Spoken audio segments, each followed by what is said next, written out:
Hello student, तो हम लोग देखने जा रहे हैं आज डे 22 पर फ्लूइड मैकेनिक्स।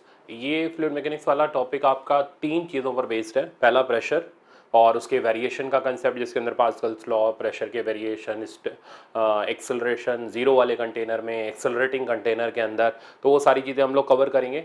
सेकंड कंसेप्ट आपका रहेगा आर्किमिडीज प्रिंसिपल का, और थर्ड कंसेप्ट अपना बर्नौली थ्योरम और कंटिन्यूटी का रहेगा। तो ये तीन चीज़ों से फ्लूइड मैकेनिक्स है। बहुत ज़्यादा मेडिकल एग्जाम में नहीं आता, जो चीज़ आई हुई है वो काफ़ी आसान है, आप आराम से आज के लेक्चर से कर सकते हो, ठीक है ना। और फिर टेस्ट से आप इसको प्रैक्टिस कर लोगे तो ये टॉपिक आपका सॉलिड हो जाएगा। अब चलो स्टार्ट करते हैं प्रेशर के कंसेप्ट से। सबसे पहले हम देखने जा रहे हैं प्रेशर होता, फॉर्मूला तो आप जानते हो, thrust per unit area. Thrust मतलब perpendicular force per unit area को हम बोलते हैं प्रेशर। अब हम शुरू कर रहे हैं वेरिएशन ऑफ प्रेशर के बेसिक फॉर्मूलों से।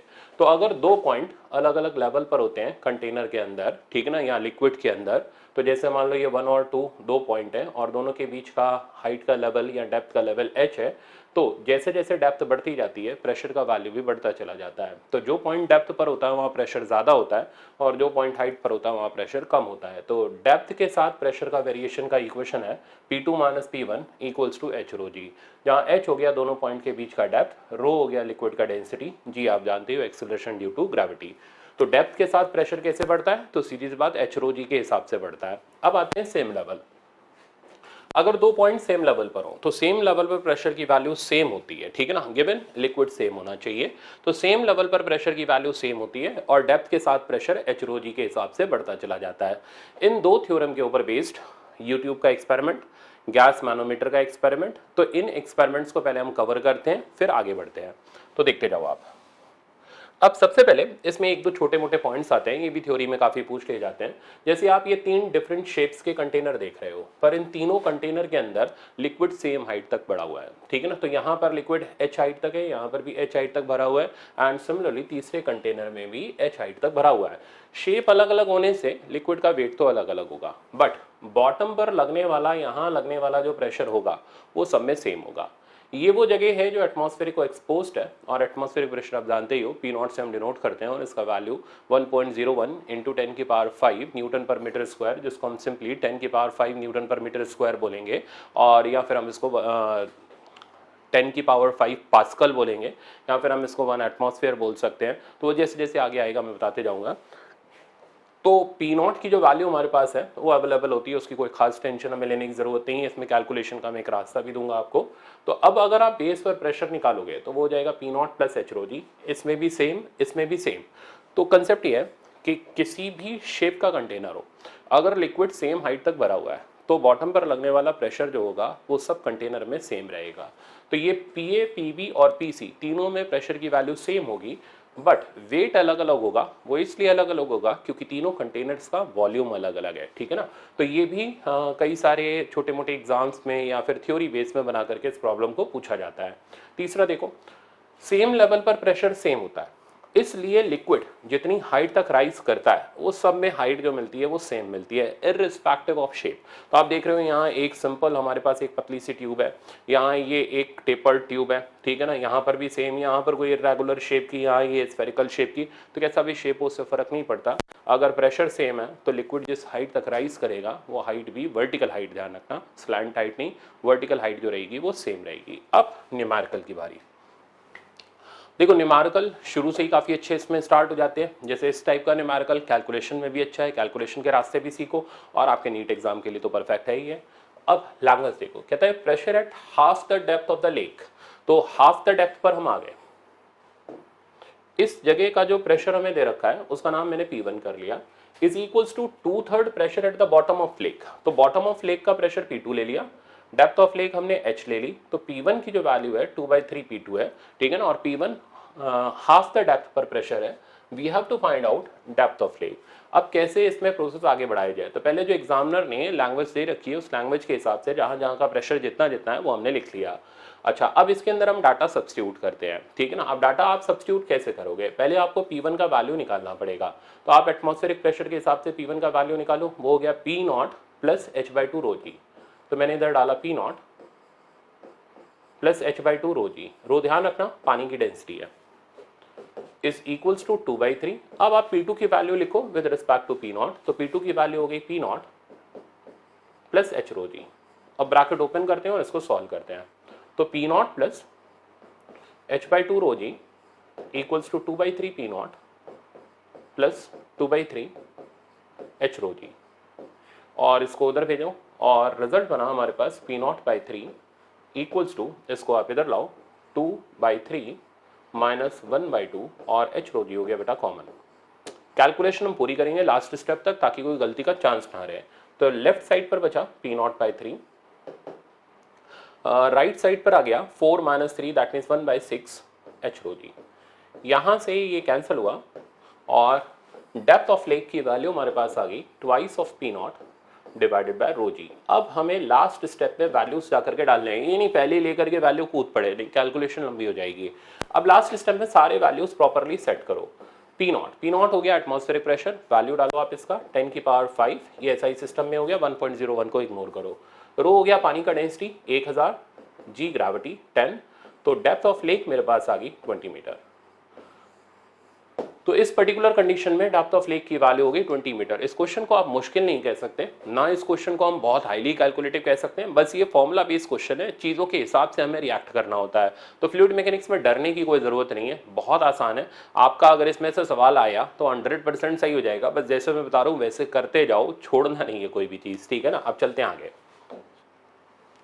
अब देखो, अब ये एयर बबल का, इसको तो लिख के रख लो, मोस्ट इंपॉर्टेंट, ठीक है ना, लिख के रख लो, मोटे मोटे अक्षरों में दिखना चाहिए लास्ट मोमेंट पे कि यार ये सर ने बोला था मोस्ट इंपॉर्टेंट है, और as it is word to word फंसता है। कहाँ कहाँ आ चुका है, AIEEE आ चुका है, एम्स में आ चुका है, नीट में आना बाकी है, ठीक है ना। तो अगर आपको नीट एग्जाम में मिल जाए ना सॉल्व नहीं करना, जैसा मैं बता रहा हूँ आंसर उड़ा के चले आना, क्योंकि इसमें मॉडिफिकेशन भी नहीं होता। हाँ, अब देख लेना, अगर कर दिया एग्जामिनर ने मॉडिफाई फॉर द टाइमिंग, मेरी बात उसने सुन ली कि नहीं यार ये बोल रहे थे कि मॉडिफाई नहीं होता, चलो हमारी ईगो हर्ट हो गई, हम मॉडिफाई कर लेते हैं, तो रुक के एक बार चेक जरूर कर लेना। मॉडिफाई हो गया तो इसको सही से सॉल्व करना है। अब मैं बताता हूँ है क्या प्रॉब्लम। एयर बबल नहीं, सरफेस टेंशन नहीं लगानी, कहता है एयर बबल से डेप्थ ऑफ लेक निकालेंगे। अब आप कहोगे एयर बबल से कैसे डेप्थ ऑफ लेक निकल जाएगी, तो देखो कंसेप्ट, कहता है air bubble rises from bottom to top. तो एक एयर बबल, अब एयर बबल कई बच्चे पूछ रहे हैं सर एयर बबल कैसे बनता है, हवा में फूंक मारने से तो एयर बबल नहीं बनेगा। एक स्ट्रॉ लो, पानी का ग्लास लो, फूंक मारो, बन गया एयर बबल। तो इसमें कोई बहुत बड़ी रॉकेट साइंस तो है नहीं। एयर बबल के अंदर एयर होगी, बाहर वाटर होगा, सिंगल सरफेस होता है इसके अंदर। तो ये एयर बबल का फॉर्मेशन यहाँ होगा और ये सरफेस की तरफ राइज किया और इसका रेडियस डबल हो गया। अच्छा, कई बार एग्जाम में मॉडिफिकेशन ऐसे कर देते हैं, रेडियस नहीं देते, सीधे सीधे कहते हैं वॉल्यूम हो गया 8 टाइम्स, या वॉल्यूम डबल हो गया, या ट्रिपल हो गया, what ever be the case, मतलब जो भी केस वहां पर रहे उसके हिसाब से आपने सिचुएशन को हैंडल करना है। अब फिलहाल पहले आप कंसेप्ट सुनो। तो जब एयर बबल बॉटम से टॉप पर राइज करेगा तो कंसेप्ट क्या है, जो एयर इसके अंदर ट्रैप्ड है वो जितनी यहाँ है उतनी यहाँ है, बस खाली बबल का साइज बड़ा हो रहा है। क्यों बड़ा हो रहा है भाई, वो इसलिए बड़ा हो रहा है क्योंकि ऊपर जाने पर प्रेशर कम हो रहा है, प्रेशर कम हो रहा है तो वॉल्यूम बढ़ता चला जाएगा। तो हम इस सवाल को मोल कंजर्वेशन से करते हैं। तो जितने एयर के मोल यहाँ पर है उतनी एयर के मोल यहाँ पर है। मोल की वैल्यू डालोगे आइडियल गैस इक्वेशन से, तो PV अपॉन RT, RT दोनों तरफ से कट जाएगा क्योंकि यहाँ से वहाँ जाने में कोई टेम्परेचर का चेंज तो हुआ नहीं, ऐसा भी हम अज्यूम करके चल रहे हैं। तो P1V1 equals to P2V2। P1 हो गया यहाँ का प्रेशर, P2 हो गया यहाँ का प्रेशर। अब इधर का प्रेशर तो P0 के बराबर हो गया और इधर का प्रेशर हो गया P0 plus H rho G. अब चीजें सही से इसमें सब्स्टिट्यूट करनी है। तो P1 की जगह बेटा आ गया हमारे पास P0 प्लस H रो जी इनटू बबल का वॉल्यूम, वॉल्यूम स्फीयर का वॉल्यूम 4/3 पाई आर क्यूब। तो इधर का हमने वॉल्यूम सब्स्टिट्यूट किया 4/3 पाई आर क्यूब। P2 मतलब यहाँ का जब वो सरफेस पर पहुंचा वहां का प्रेशर विच इज P0, और इधर का वॉल्यूम हो गया 4/3 पाई 8 आर क्यूब। अब देखो ये वाली चीज तो पहले कैंसिल आउट हो गई। अब लेफ्ट साइड पर बचा P0 plus H rho G और राइट साइड पर आपके पास आ गया 8 P0। अब इस चीज को यहां पर लाओ तो H rho ji equals to 7 P0 और H की वैल्यू 7 P0 बाय रो जी। तो एम्स के अंदर उसने एज इट इज बस इसी टर्म में रिलेशन पूछ लिया था। हम लोग इसका पूरा न्यूमेरिकल वैल्यू सॉल्व करेंगे। तो 7 P0 की जैसा मैंने वैल्यू बताई अभी 10 की पावर 5, रो हो गया 10 की पावर 3, जी की जगह आ गया 10, आंसर आ गया 70 मीटर। तो लेक की जो डेप्थ है इस सिचुएशन में वो है 70 मीटर। हाँ, मैं फिर बोल रहा हूँ क्वेश्चन आसान है, ठीक है ना, बट आपको पता हो तब आप कर पाओगे, नहीं तो अचानक से सुनोगे एग्जाम के अंदर तो समझ ही नहीं आएगा कि क्या लगाएं। किसको याद आता है कि मोल कंजर्वेशन पढ़ रहे हैं, फ्लूइड मैकेनिक्स लग गया मोल कंजर्वेशन आकर के। तो ऐसे इंपॉर्टेंट प्रॉब्लम आपको पता होने चाहिए। यही मैं बार बार कह रहा हूँ कि आपने खाली बुक की थ्योरी पढ़ करके वहां चले जाओगे तो आपसे सवाल नहीं होंगे। उसका कारण ये है कि वो चीज़ें जो एग्जामिनर बनाता है उसका पैटर्न आपको पता होना चाहिए। इसलिए मैं आपको ये इंपॉर्टेंट क्वेश्चन सिलेक्ट करके दे रहा हूँ टेस्ट के अंदर और करा रहा हूँ, ताकि आप लास्ट मोमेंट पे वहां पर ब्लैकआउट ना हो जाओ, आपको सारी चीज़ें समझ में आए कि इनसे आप रिलेट कर पाओ। तो ये बहुत इंपॉर्टेंट क्वेश्चन है, इसको संभाल के रखना। अच्छा, मॉडिफिकेशन जैसा मैंने बताया कि अगर हो जाए तो आपको मैनेज करना है। मॉडिफाइड फॉर्म मैंने आपको टेस्ट में डाल के दिया है, अब ये नहीं बताऊंगा क्या किया है, वो आपको टेस्ट में मिल जाएगा। चलो नेक्स्ट प्रॉब्लम देखते हैं। इसको बोलते हैं गैस मैनोमीटर। इसमें क्या होता है, ये एक यू शेप की ट्यूब होती है जिसके अंदर हम मरकरी फिल कर देते हैं और इस मरकरी से फिल ट्यूब को ले जा करके गैस के जो कंटेनर है उस कंटेनर के साथ इसको अटैच कर देते हैं। यहाँ एक वॉल्व लगा हुआ होता है, वो मैंने हटा दिया था, खोल दिया था। अब जैसे ही इस वॉल्व को ओपन करते हैं, प्रेशराइज गैस यहाँ पर आती है और इस जगह पर प्रेशर एक्सर्ट करती है, तो यहाँ से जो मरकरी होती है वो नीचे चली जाती है, इधर मरकरी ऊपर राइज कर जाती है। इस जगह का प्रेशर प्रेशर ऑफ गैस कहलाता है। अब किसी भी न्यूमेरिकल में प्रेशर ऑफ गैस निकालने के लिए हम अपनी वही दो थ्योरम इस्तेमाल करते हैं। सेम लेवल पर प्रेशर सेम रहता है और वर्टिकल लेवल पर HROG के बराबर होता है। अब आप देखना, तो यहाँ अगर P गैस है तो यहाँ भी प्रेशर P गैस होगा। अच्छा, क्वेश्चन अगर आप देखोगे तो valve is open and change in level is 25 centimetre. तो मरकरी का जो लेवल चेंज हुआ, इसके अंदर मरकरी भरी हुई है, ठीक है, ध्यान रखना। मरकरी की डेंसिटी का कैसे अच्छी तरीके से यूज करना है ये भी मैं बताता हूँ। तो इसमें कैलकुलेशन का एक स्मार्ट वर्क किया जाएगा, वो क्या है वो आपको पता होना चाहिए। अभी मैं सिखाऊंगा तो बढ़िया से पता चल जाएगा, सीखो। तो प्रेशर ऑफ गैस हमें निकालना है। यहां से यहां के बीच में हमने अपना वर्टिकल वाला फॉर्मूला लगा दिया। तो पी गैस की वैल्यू होगी P0 plus HROG। P0 atmospheric pressure है, वैल्यू होगी 10 की power 5। H height of mercury column है। अब कई बच्चे क्या करते हैं, सीधे देखा HROG उठा के वैल्यू सेट करना शुरू कर दिया। H की जगह 25 centimetre, density of mercury question में गिवन नहीं होती है, 13.6 इंटू 10 की पावर 3। G का वैल्यू आप जानते ही हो, पुट किया, बेचारे लगे हैं सॉल्व करने में। नहीं, ऐसे नहीं करना। जब आपको HROG सॉल्व करना है मरकरी के लिए तो एक स्पेशल टेक्निक का इस्तेमाल हमें करना है, वो टेक्निक ही है, ठीक है, ध्यान से सुनना। अभी आपने एटमॉस्फेरिक प्रेशर का वैल्यू सुना था 10 की पावर 5 न्यूटन पर मीटर स्क्वायर। ये 10 की पावर 5 न्यूटन पर मीटर स्क्वायर आता है तब जब मरकरी की हाइट 76 सेंटीमीटर होती है। इसको बैरोमेट्रिक हाइट बोलते हैं। तो ध्यान से देखना, तो 76 सेंटीमीटर ऑफ मरकरी के लिए जो प्रेशर है वो है P0, ठीक है, मतलब 10 की पावर 5 न्यूटन पर मीटर स्क्वायर। अब मैं आपको एक यूनिटरी मेथड बना के दे रहा हूं जिसका यहां पर आप यूज करोगे तो आपकी कैलकुलेशन फटाफट हो जाएगी। 76 हमारा खेल बहुत ज्यादा बिगाड़ता है क्योंकि कटता नहीं जल्दी है किसी से, इसलिए इसको, ये हमारा खेल बिगाड़े इसलिए हम इसको ही बिगाड़ देते हैं और 76 की जगह राउंड फिगर में 75 सेंटीमीटर ले लेते हैं। ये सब जुगाड़ तंत्र है, ध्यान से सीखना। तो 75 सेंटीमीटर का प्रेशर P0 है, तो 1 सेंटीमीटर का जो प्रेशर हो गया मरकरी का, ये बात ध्यान रखना, किसी और का नहीं। पता चला पानी का आया, तुमने पानी का भी प्रेशर उठा करके P0 लगा दिया, नहीं भाई, ठीक है ना, ये मरकरी के लिए है। तो 1 सेंटीमीटर ऑफ मरकरी का जो प्रेशर हो गया वो हो गया P0 बाय 75। तो H सेंटीमीटर, तो आप ध्यान से देखना, तो जब भी आपको पर्टिकुलर सेंटीमीटर ऑफ मरकरी दे रखा हो तो H सेंटीमीटर ऑफ मरकरी का प्रेशर हो गया H बाय 75 P0। ये आपकी सारी मुसीबत खत्म कर देगा, ठीक है ना, और आपको HROG का एक परफेक्ट सॉल्यूशन निकाल के देगा। तो ये वो तरीका है जिससे आप HROG की कैलकुलेशन से बच सकते हो। अब आपको कितनी हाइट दे रखी थी, 25 सेंटीमीटर ऑफ मरकरी। आपको 25 सेंटीमीटर ऑफ मरकरी का प्रेशर चाहिए था, पुट कर दो बेटा इसमें। तो 25 बाय 75 इंटू P0, तो ये रिजल्ट बना। अब देखो कितना आसान हो गया, 75 इंटू P0, P0 हो गया 10 की पावर 5। इसे कहते हैं खेल, ठीक है ना। इस तरीके से हम कैलकुलेशन से बचते हुए निकल आते हैं। तो यहाँ बेटा बचा 1/3, आंसर में आ गया 4/3 इंटू 10 की पावर 5 न्यूटन पर मीटर स्क्वायर। या फिर अब ऑप्शन में देखना पड़ेगा, 4/3 एटमॉस्फेयर भी बोल सकते हो आप इसको, डिपेंडिंग ऑन द फैक्टर कि आंसर किस टर्म में हमें दे रखा है। तो ये होता है परफेक्ट कैलकुलेशन का तरीका। जब h सेंटीमीटर ऑफ मरकरी का हमें प्रेशर निकालना हो तो आगे इस रास्ते को आप ध्यान रखना, ये चैप्टर में हमें काम में आएगा। अब एक और चीज आती है, इसको बोलते हैं गॉज प्रेशर। गॉज प्रेशर होता है गैस का प्रेशर और एटमॉस्फेरिक प्रेशर का डिफरेंस। तो पी गैस और पी नॉट का जो डिफरेंस होता है उसको बोलते हैं गॉज प्रेशर। तो P gas minus P not किया तो भाई ये तो एच रो जी के बराबर है, तो वही चीज मैंने फिर से लगा दी, यानी गॉज प्रेशर की वैल्यू हो गई 1/3 × 10⁵ न्यूटन पर मीटर स्क्वायर। तो इस तरीके से आप किसी भी गैस मैनोमीटर के सवाल को बिल्कुल एक लाइन के अंदर खत्म कर सकते हो, इसमें कोई दिक्कत आपको नहीं आएगी। अच्छा, कई बार ये इनके पास पाइप थोड़ा घर से फालतू होता है तो ये 3 4 5 यूं करके राउंड लगा देते हैं, तो कोई फर्क नहीं पड़ता। आप पहुंच जाओ सेम लेवल पर, प्रेशर सेम करो, वर्टिकल लेवल पर एच रो जी के बराबर करो, वहां से भी आप रिजल्ट को निकाल सकते हो बिना किसी खास दिक्कत के। अब चलते हैं अगले पर। अगला कंसेप्ट है यूट्यूब का। यूट्यूब का कंसेप्ट भी वन लाइन का कंसेप्ट है, सिर्फ एक लाइन के अंदर आप यूट्यूब को धज्जियां उड़ा सकते हो। अब देखो, ये हमारे पास एक यू शेप की ट्यूब है।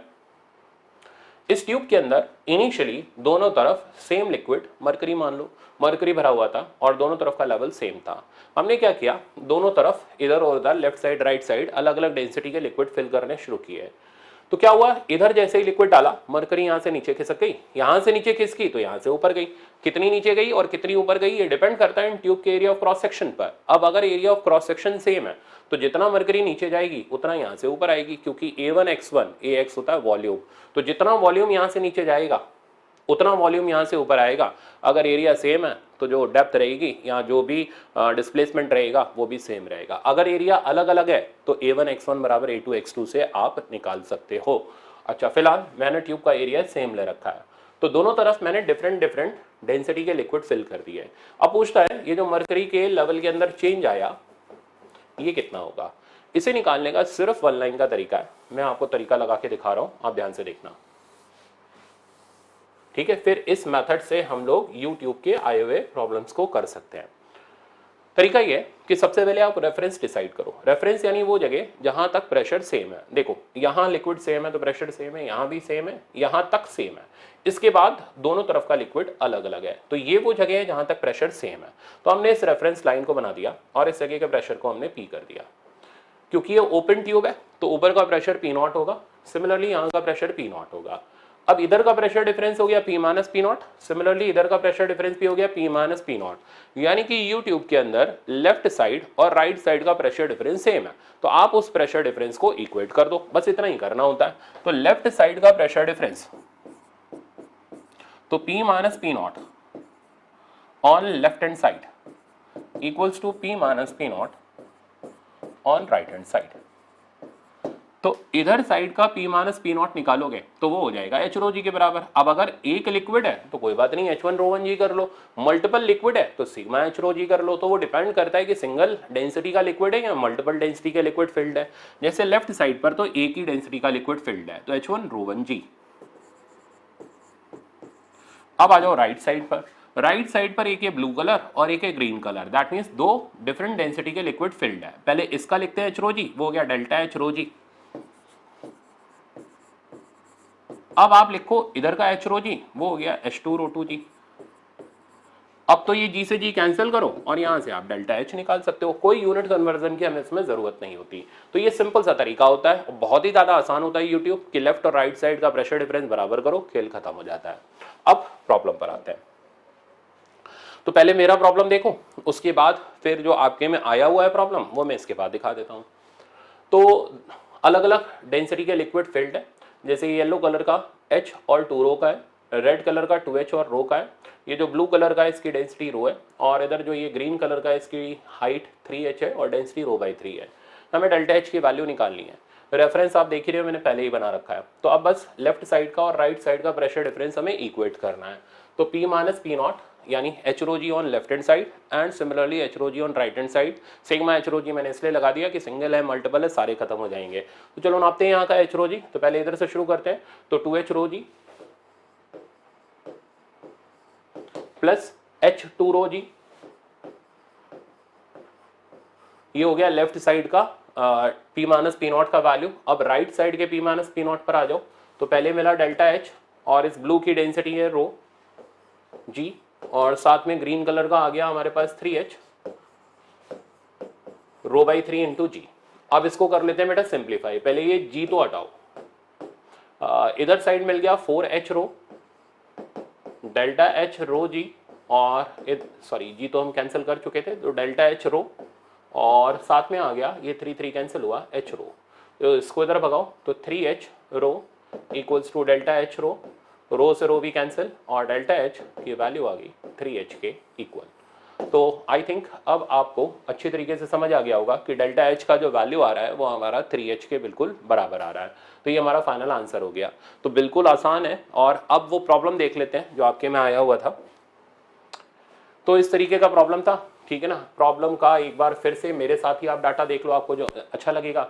तो इधर साइड ग्लिसरीन फील्ड है, यहाँ पर ऑयल फील्ड है, ठीक है ना। आप देखते हैं क्या क्या दे रखा है। कहता है vertical YouTube of uniform inner cross section area, तो क्रॉस सेक्शन एरिया सेम है दोनों तरफ का, okay. Contains mercury in both side of its arm, तो दोनों तरफ मर्करी फील्ड है। और ग्लिसरीन का डेंसिटी आपको दे रखा है, तो मैं यहाँ साइड में लिख दे रहा हूँ 1.3 ग्राम पर centimetre cube. Column of length 10 centimetre is introduced in one of its arm, तो 10 सेंटीमीटर का ग्लिसरीन का कॉलम हमने इंट्रोड्यूस किया। ऑयल ऑफ डेंसिटी 0.8 ग्राम पर सेंटीमीटर क्यूब, तो ये जो ऑयल है इसका डेंसिटी √2 कर लो 0.8 ग्राम पर सेंटीमीटर क्यूब, ये भी हमें क्वेश्चन में गिवन है।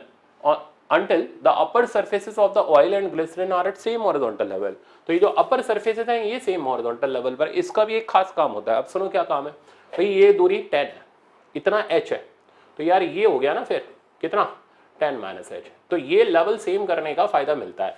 सिंगल वेरिएबल की इक्वेशन बन गई दोनों तरफ। अच्छा अब पूछा क्या गया है, find the length of oil column, यानी h के बारे में पूछा गया है। मर्करी की डेंसिटी आप जानते ही हो, यहाँ पर लिख देता हूँ 13.6 ग्राम पर सेंटीमीटर क्यूब।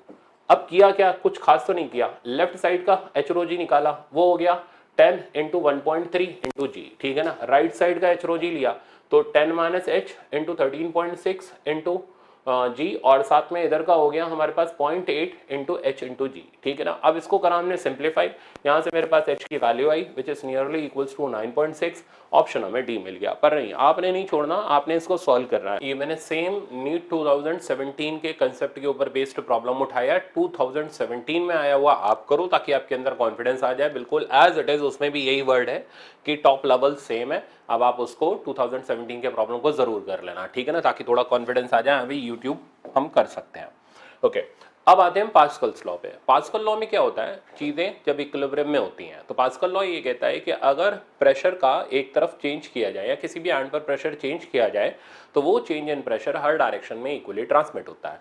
उसके ऊपर बेस्ड है ये हाइड्रोलिक जैक, जिसके अंदर एक तरफ का एरिया छोटा और एक तरफ का एरिया बड़ा होता है। छोटे एरिया पे छोटी फोर्स लगाते हैं और बड़े एरिया से बड़ी फोर्स यानी लार्ज फोर्स आउटपुट में ऑब्टेन करते हैं। तो यहाँ से लगाई गई फोर्स प्रेशर को चेंज करती है, तो इधर का चेंज इन प्रेशर हो गया F1/A1, और सिमिलरली यहाँ का चेंज इन प्रेशर हो गया F2/A2। तो F1/A1 is equals to F2/A2 करके किसी भी अननोन डाटा को हम कैलकुलेट कर लेते हैं। अब आप क्वेश्चन पढ़ो। A piston of cross section area 100 cm² is used in hydraulic press to exert a force of 10⁻⁷ dyne on water. The cross sectional area of other piston which supports an object having mass 2000 kg is, तो हमें इधर का ये पता करके देना है कि क्रॉस सेक्शनल एरिया कितना होगा। तो बड़ा आसान सा कंसेप्ट है, F1/A1 F2/A2 लगाया। हाँ, अब इधर का SI सिस्टम में नहीं है, डायन में चल रहा है, CGS में चल रहा है, तो हम ले आएंगे SI में 10⁵ से डिवाइड करते हुए। तो लेफ्ट साइड का मैंने फोर्स, अब ये मैंने या तो 10⁵ से इधर डिवाइड कर लो या इसको SI को CGS में कर लो, बात एक ही सी है। तो मैंने इस सॉल्यूशन के अंदर राइट साइड को अपना CGS में कन्वर्ट कर लिया 10⁵ से मल्टीप्लाई करते हुए, और बड़े क्रॉस सेक्शन का एरिया आ गया 2 × 10⁴ सेंटीमीटर²। ऑप्शन इस हिसाब से आप देखो तो सेकंड करेक्ट हो गया। तो बहुत आसान है, हाइड्रोलिक जैक या हाइड्रोलिक लिफ्ट का कंसेप्ट, या फिर आप इसको हाइड्रोलिक प्रेस भी बोल सकते हो कि F1/A1 इक्वल्स टू F2/A2 करते हुए हम कोई भी अननोन डाटा को कैलकुलेट कर सकते हैं। अब चलते हैं नेक्स्ट कंसेप्ट पर। ये थोड़ा सा मेडिकल में कम आता है, बट आईआईटी में इसका स्कोप ज़्यादा है, ठीक है ना। अब आईआईटी के हिसाब से हमें नहीं पढ़ना, मैं फिर बताऊं कि आप लेकर के इसमें पूरा मेरे से करवाई चले जाओ एक्सेलरेटिंग कंटेनर। हाँ, आईआईटी वालों को पढ़ाता हूँ तो बहुत ज़्यादा डिटेल में रहता है वो, बट आपके लिए उतना काम का नहीं आएगा, बस खाली थोड़ा बहुत बेसिक नॉलेज ज़रूरी है। तो अगर हम कंटेनर को एक्सेलरेट कर दें तो प्रेशर डिफरेंस पर क्या फ़र्क पड़ता है। तो अगर कंटेनर एक्सेलरेट कर दिया जाए तो प्रेशर डिफरेंस पर फ़र्क ये पड़ता है, जो एच होता है उस जी की जगह जी इफेक्टिव आ जाता है। तो वर्टिकल लेवल पर जो प्रेशर डिफरेंस चल रहा था P2 minus P1 equals to H rho G, उसकी जगह बन गया जी इफेक्टिव, और जी इफेक्टिव का वैल्यू हो गया जी प्लस ए बाई, ठीक है ना। तो अब अगर मान लो कोई ये कह दे कि हमने इस कंटेनर को रिलीज कर दिया, मतलब फ्री फॉल करा दिया, तो फ्री फॉल करा दिया तो ए का डायरेक्शन नीचे हो गया, जी के बराबर हो गया, जी इफेक्टिव का वैल्यू जीरो हो गया, और ऐसे में वर्टिकल लेवल पर प्रेशर डिफरेंस नहीं आ पाएगा और P2 माइनस P1 का वैल्यू जीरो हो जाएगा। तो फ्री फॉल करते हुए कंटेनर में हर जगह पर प्रेशर जो मिलेगा वर्टिकल लेवल पर सेम मिलेगा, क्योंकि जी इफेक्टिव का वैल्यू जीरो हो जाएगा। तो ये भी थ्योरी में बना करके प्रॉब्लम पूछा जा सकता है नीट एग्जाम के अंदर, इसलिए मैंने उस पॉइंट ऑफ व्यू से इसको बता दिया। अब एक और चीज आप एक्सेलरेटिंग कंटेनर में देखना, ये वाला, ये रिजल्ट ठीक है काम का है, बट मोस्टली जैसा मैंने बोला आईआईटी के लिए काम में आता है। तो अब जैसे आपने अभी सीखा था सेम लेवल पर प्रेशर सेम होता है, वो तब होता है जब कंटेनर के पास कोई एक्सेलरेशन ना हो। अगर हम कंटेनर को हॉरिजॉन्टल डायरेक्शन में एक्सेलरेट कराना शुरू करें तो अब सेम लेवल पर प्रेशर सेम नहीं होता, ठीक है ना।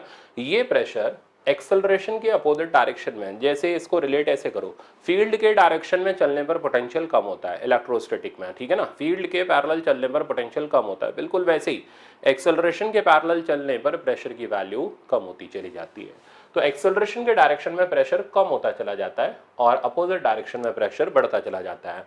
तो इधर का प्रेशर ज्यादा होता है, इसलिए लिक्विड का जो लेवल होता है, जिधर का प्रेशर ज्यादा होता है उधर से ऊपर हो जाता है, जिधर का प्रेशर कम होता है उधर से नीचे हो जाता है, और लिक्विड का लेवल आपको कुछ टिल्टेड दिखाई देता है।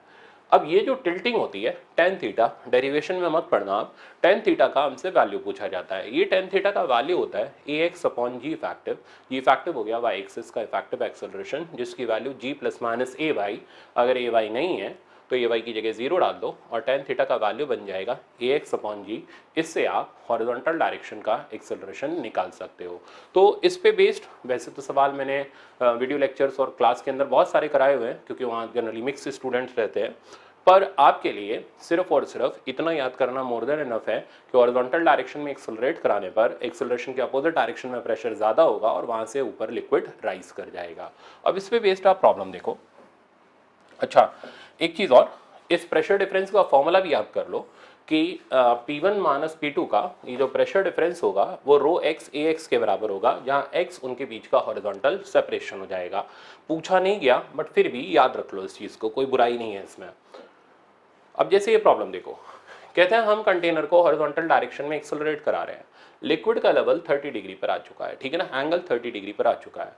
We have to find out acceleration of this container. तो अगर आपको इस कंटेनर का एक्सेलरेशन निकालना है तो वही सेम टेन थीटा बराबर ए एक्स बाई जी लगाया, सीधे सीधे थीटा की वैल्यू डाली और ए एक्स का वैल्यू हमने कैलकुलेट कर लिया, और ए एक्स का वैल्यू हमारे पास आ गया जी बाय रूट 3, ठीक है ना। तो ये हमारा इसका एप्लीकेशन है, ठीक है। इसको और ज़्यादा एप्लीकेशन हम एसएचएम में भी कर लेते हैं, बट वो आपके काम नहीं आएगा, इसलिए मैं उसको नहीं करा रहा। तो आई थिंक इतना पोर्शन आपके लिए मोर देन एनफ है। तो दो चीज़ें याद रखना, वर्टिकल लेवल पर जी इफेक्टिव, हॉरिजॉन्टल लेवल पर रो एक्स ए एक्स से प्रेशर चेंज करता है अगर कंटेनर एक्सेलरेटिंग हो, और टेन थीटा का फॉर्मूला ए एक्स अपॉन जी इफेक्टिव होता है। एक और चीज़,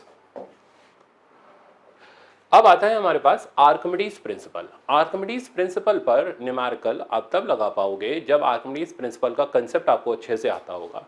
देखो आर्किमिडीज प्रिंसिपल में होता ही है, जब हम किसी ऑब्जेक्ट को लिक्विड के अंदर इमर्स करते हैं कंप्लीटली या पार्शियली, तो उस पर अपथ्रस्ट एक्ट करता है। अब अपथ्रस्ट तो सारे जानते हैं एक्ट करता है, क्यों एक्ट करता है, कहाँ से आता है। तो ये जो अपथ्रस्ट डेवलप होता है, ये प्रेशर डिफरेंस की वजह से जो फोर्स आती है, जैसे आप देखो ये जो इसका टॉप सरफेस है ऑब्जेक्ट का, यहाँ पर मान लो P1 प्रेशर है, तो इस जगह पर जो फोर्स एक्ट कर रही होगी वो होगी P1 इंटू ए, इस जगह पर जो फोर्स एक्ट कर रही होगी वो होगी P2 इंटू ए। ऑब्वियसली P2 ज्यादा होगा तो ये वाला वर्टिकल फोर्स ज्यादा होगा, ये वाला वर्टिकल फोर्स कम होगा, इसलिए नेट फोर्स ऊपर की तरफ बचेगा, that force is called upthrust. Upthrust का आर्किमिडीज के हिसाब से जो फॉर्मूला है, जिससे आपका बढ़िया से काम चल जाएगा, वो होता है रो वी जी। इसमें वी को मैनेज करना आपको स्पेशली आना चाहिए। वी होता है volume of liquid displace, liquid कितना डिस्प्लेस होगा। जैसे मान लो इस पेन को मैंने पानी के कंटेनर के अंदर डाला तो इसका जो आउटर सरफेस है वही तो लिक्विड को डिस्प्लेस करेगा, इनर का तो कोई मतलब नहीं कि ये सॉलिड है, हॉलो है, कैसा है, क्या है। तो लिक्विड डिस्प्लेस हमेशा आउटर सरफेस करता है, जितना आउटर सरफेस पानी के अंदर इमर्स्ड होगा उतना लिक्विड का वॉल्यूम डिस्प्लेस होगा। तो आप थ्रस्ट लिखते वक्त V के ऊपर आप स्पेशली ध्यान देना, V is the volume of liquid displaced and volume of liquid displaced is equals to volume of portion immersed inside liquid, volume of portion of body immersed inside liquid। अब जैसे यहाँ पर आप देख रहे हो ये पूरा का पूरा बॉडी लिक्विड के अंदर इमर्स्ड है, तो जो वॉल्यूम ऑफ बॉडी है, आउटर वॉल्यूम ऑफ बॉडी है, वही वॉल्यूम ऑफ लिक्विड डिस्प्लेस के बराबर हो गया, ठीक है ना। अब हम आगे चलते हैं, तो अपथ्रस्ट का फॉर्मूला ध्यान रखो, रो वी जी होता है, ठीक है। अब अगर मल्टीपल डेंसिटी का लिक्विड है तो सिग्मा रो वी जी लगा लो, ठीक है ना, उसमें भी कोई खास अंतर नहीं है। सिग्मा जैसे अभी आपने सिग्मा एच रो जी लगाया था, बिल्कुल सेम मैनर में सिग्मा रो वी जी लगाएंगे, वो भी अभी आगे मैंने रखा हुआ है, ओके।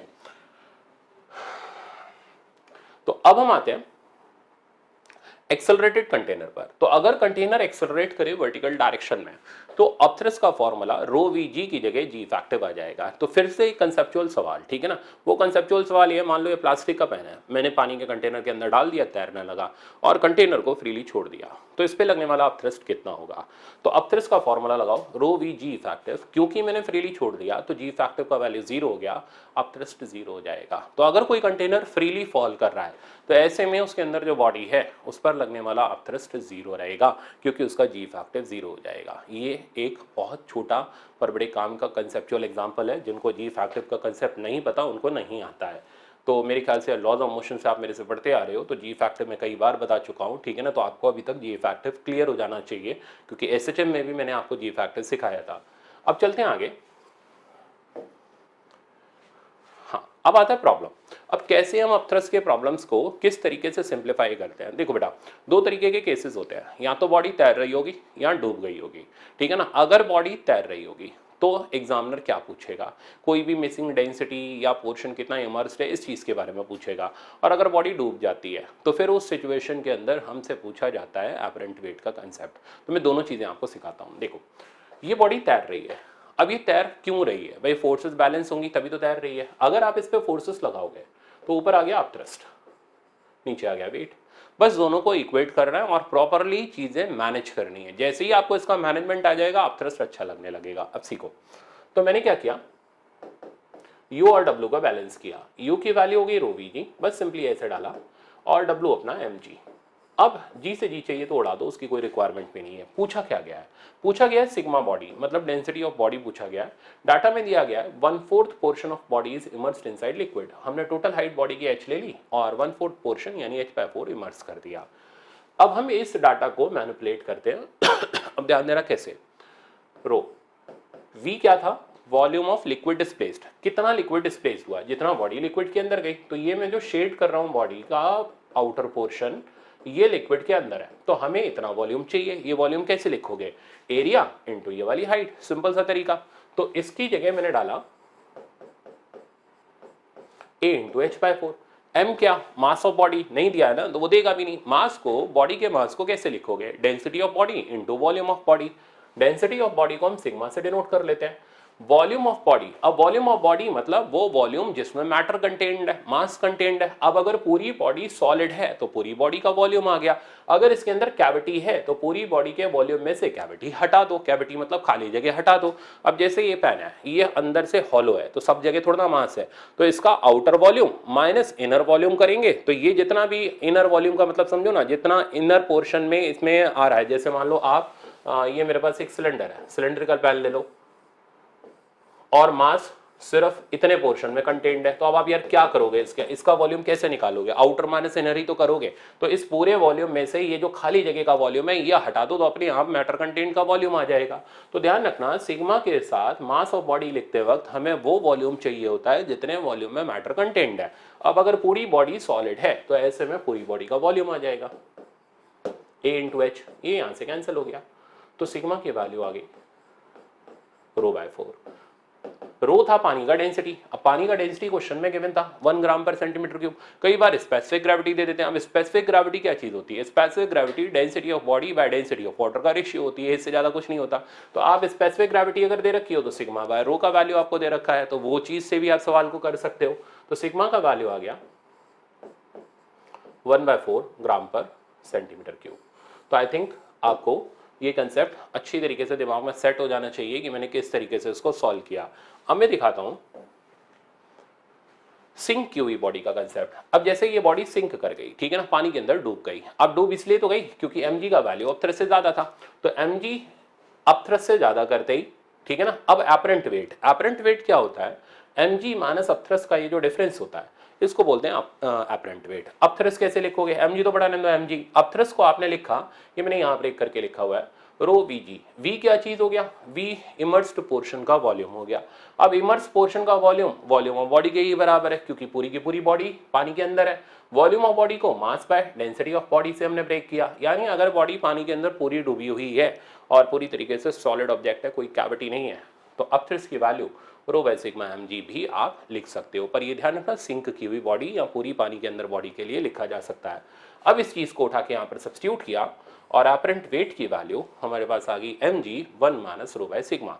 तो अगर कोई ये कहता है कि एक ऑब्जेक्ट का वेट लिक्विड के अंदर 200 न्यूटन है, तो इसका मतलब क्या है, उसका मतलब है mg 1 minus rho by sigma, rho हो गया अपना लिक्विड का डेंसिटी और सिग्मा हो गया बॉडी का डेंसिटी, तो mg 1 minus rho by sigma का वैल्यू 200 न्यूटन हो गया। फिर कहता है एयर के अंदर इतना वेट है, तो एयर के अंदर वेट क्या हो गया यार, mg हो गया, तो mg का वैल्यू आपको दिया है, वहां से आपसे डेंसिटी ऑफ बॉडी पूछ सकता है या डेंसिटी ऑफ बॉडी दे करके डेंसिटी ऑफ लिक्विड पूछ सकता है। तो अपरेंट वेट का फॉर्मूला ध्यान रखना, mg times 1 minus rho by sigma. अब चलते हम इसके, इस टाइप के प्रॉब्लम आपको जनरली किसी भी टेस्ट में मिलेंगे, ठीक है ना। और अगर आप मेरे ऑब्वियसली मेरे भी टेस्ट के अंदर आपको इस टाइप के प्रॉब्लम बहुत सारे मिलेंगे। तो मल्टीपल डेंसिटी के अंदर ऐसा ऑब्जेक्ट जब हम इमर्स करते हैं तो एक अच्छा सवाल बनता है। IIT वाला भी ऐसे ही सवाल पूछता है, तो मेंस लेवल की टक्कर का ये प्रॉब्लम होता है। ये आपको आ गया तो आप किसी भी सवाल को, अपथ्रस्ट के सवाल को बहुत ईजिली कर लोगे। अब मैं सिखाता हूँ इसको, पहले कहानी पढ़ो। ये कहता है a vessel contains oil, oil की डेंसिटी इतनी है, ओवर मर्करी ऑफ डेंसिटी 13.6। तो नीचे आपको यहाँ पर मर्करी दे रखी है, ऊपर आपको ऑयल दे रखा है, दोनों का डेंसिटी हमें क्वेश्चन में गिवन है। अ homogeneous sphere floats with half of its volume immersed in mercury and other half in oil. तो एक पूरा स्फीयर है जिसका आधा वॉल्यूम यानी V/2 मर्करी के अंदर है, बाकी बचा हुआ आधा वॉल्यूम ये इस ऑयल के अंदर है। Okay, the density of material of sphere, हमें निकाल के देनी है सिग्मा की वैल्यू कि यार ये सिग्मा की वैल्यू कितनी होगी। अब इस पे काम शुरू करते हैं। देखो बेटा, अब फ्लोट तो अभी भी कर रहा है ना, डूबा हुआ थोड़ा ना, पूरी तरीके से सिंक नहीं किया। ये बेचारा ना इधर का रहा ना उधर का रहा, ये बीच में लटक चुका है, ठीक है ना। तो ये यहाँ हैंग कर गया। अब इसके ऊपर हम फोर्सेस को बैलेंस करते हैं। फोर्सेस लगाओगे तो ऊपर की तरफ आ गया थ्रस्ट, नीचे की तरफ आ गया mg, और यही चीज आपस में बैलेंस करते हैं। अब बड़े ध्यान से देखना, तो अपथ्रस्ट को मैंने mg के बराबर किया, अपथ्रस्ट का फॉर्मूला लगाया। अब अपथ्रस्ट दो लिक्विड्स की वजह से आ रहा है, ठीक है ना, और दोनों की वजह से आ रहा है, तो हम इस अपथ्रस्ट को ब्रेक करेंगे सिग्मा रो Vg।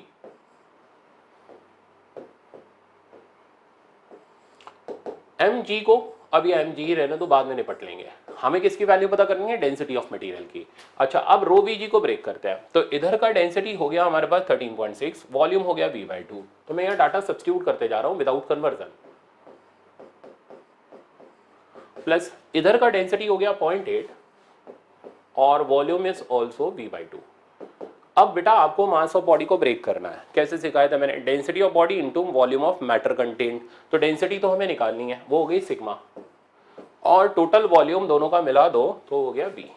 जी मैंने पहले उड़ा दिया, V वाला डाटा भी बेटा यहाँ से कैंसिल हो गया, ऊपर वाली चीज ऐड हुई और ये मेरे पास आया 14.4/2 इक्वल्स टू सिग्मा। तो सिग्मा का वैल्यू आ गया मेरे पास 7.2, यूनिट एज इट इज वही रहा, ग्राम पर सेंटीमीटर क्यूब। तो आप ये देख लो, एक IIT मेंस लेवल का सवाल भी सिर्फ 3 से 4 स्टेप के अंदर आराम से खत्म हो जाता है अगर आपके कंसेप्ट बहुत अच्छे हैं तो आई थिंक अब अगर ऐसा प्रॉब्लम आपको नीट में दिख गया, क्योंकि ऐसा आया नहीं है ना, तो ऐसा अगर आर्किमिडीज में से नीट में दिख गया तो आप छोड़ के बिल्कुल नहीं आओगे, और किसी भी टेस्ट पे मिला तो भी आप नहीं छोड़ करके आओगे। अब चलते हैं अगले पर। ये सेम फिर उसी तरीके का मैंने प्रॉब्लम उठाया। अभी मैंने स्फेरिकल ऑब्जेक्ट लिया, यहाँ हमारे पास रेक्टेंगुलर या फिर ऐसे बोल लो सिलेंड्रिकल ऑब्जेक्ट है, ठीक, तो कोई फर्क नहीं पड़ता, सेम कंसेप्ट हमें अप्लाई करना है। अब डाटा देखो, और क्यूबिकल ब्लॉक, तो सिलेंड्रिकल भी नहीं दिया, क्यूबिकल दे दिया, अच्छी बात है। Of would 10 centimetre on side, तो साइड आपको इसकी दे रखी है 10 सेंटीमीटर।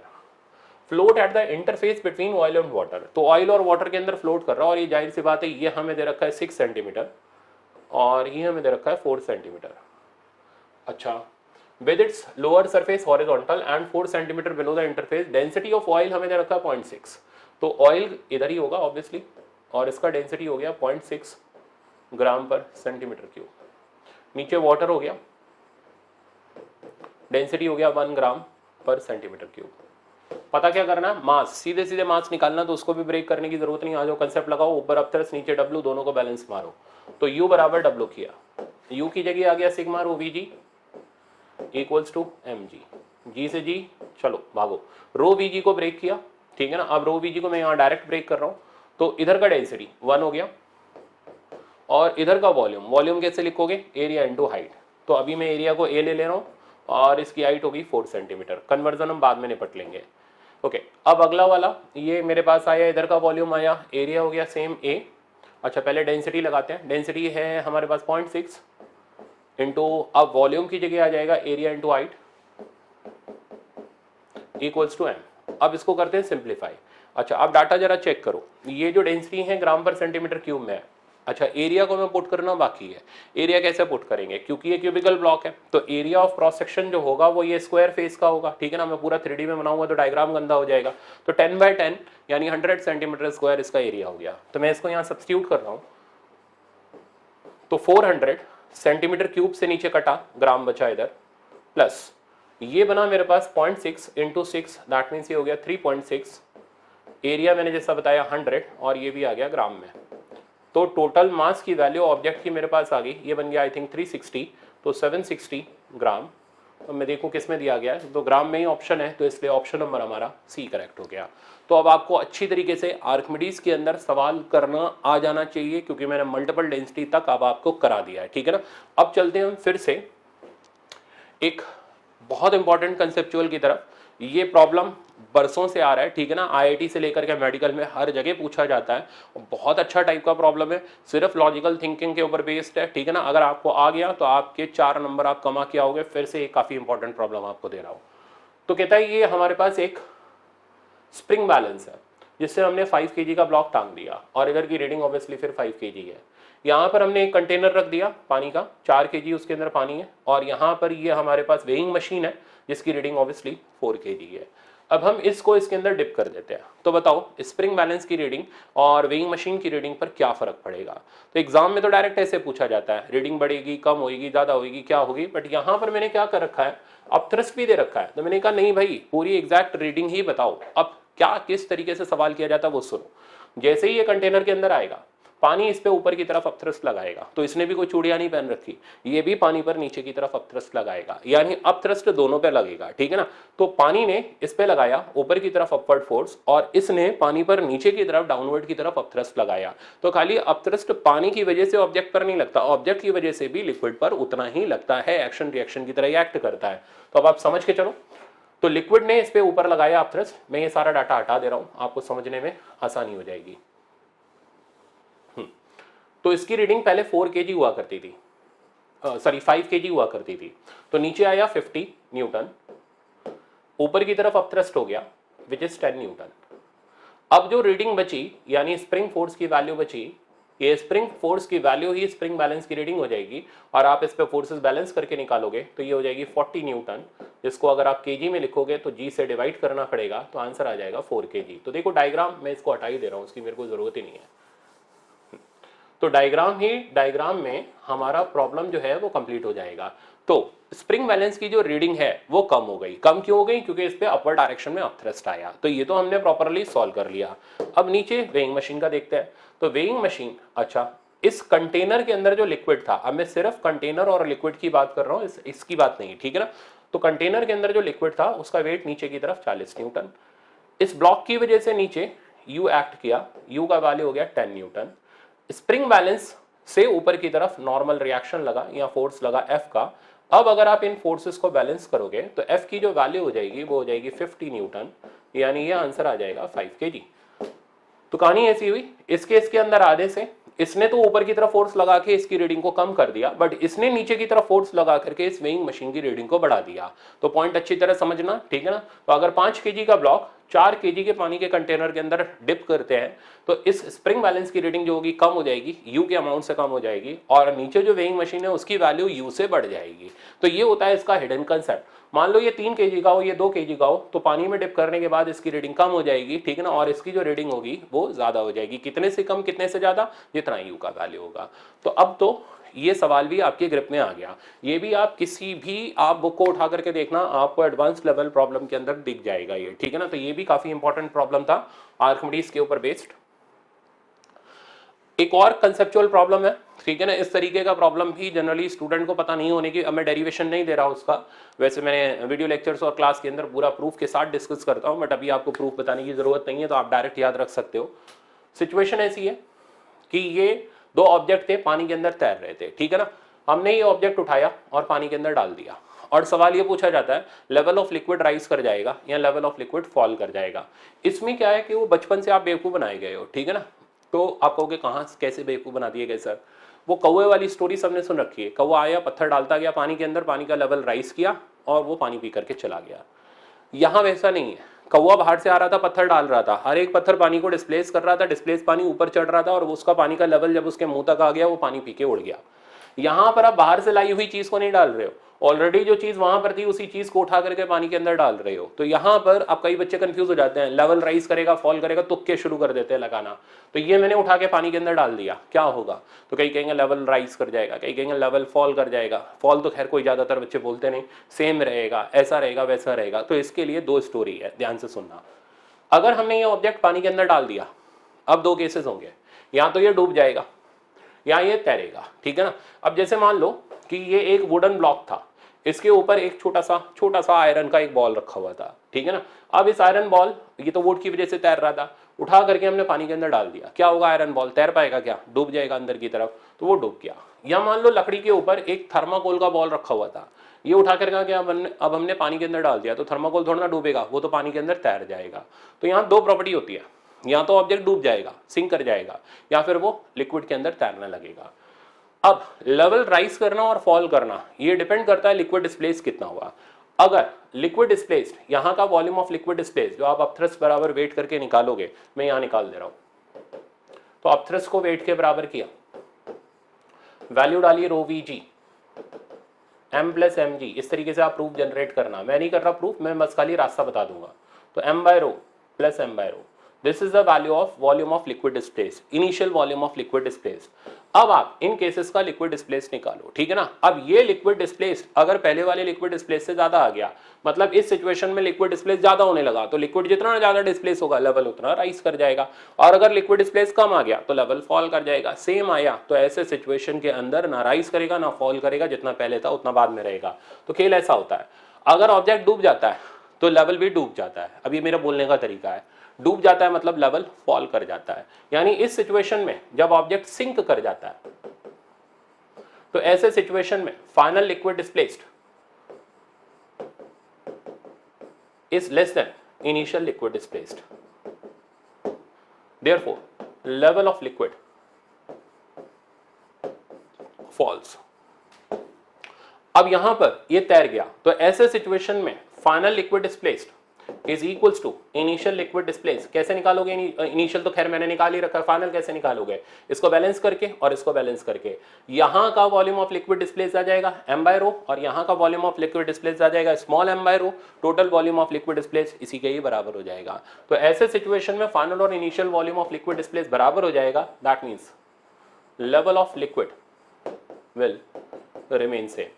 तो देखो ये चमत्कार हो गया, लिक्विड का लेवल राइज ही नहीं किया, किसी भी सिचुएशन में नहीं राइज किया। वो राइज सिर्फ तब करेगा जब बाहर से ला करके ऑब्जेक्ट आप पानी के अंदर इमर्स करोगे, तभी लेवल ऑफ लिक्विड राइज करेगा, या तो सेम रहेगा या फॉल करेगा। तो याद करने का तरीका, अगर बॉडी डूब गई तो लेवल डूब जाएगा, और अगर बॉडी तैर गई तो लेवल उतना का उतना ही रहेगा। इसमें राइज कभी नहीं करेगा जब तक आप एक्स्ट्रा ऑब्जेक्ट बाहर से ला करके पानी के अंदर इमर्स नहीं करते। तो ये था आर्किमिडीज का एक थोड़ा ज्ञान वाला प्रॉब्लम, कंसेप्चुअल प्रॉब्लम।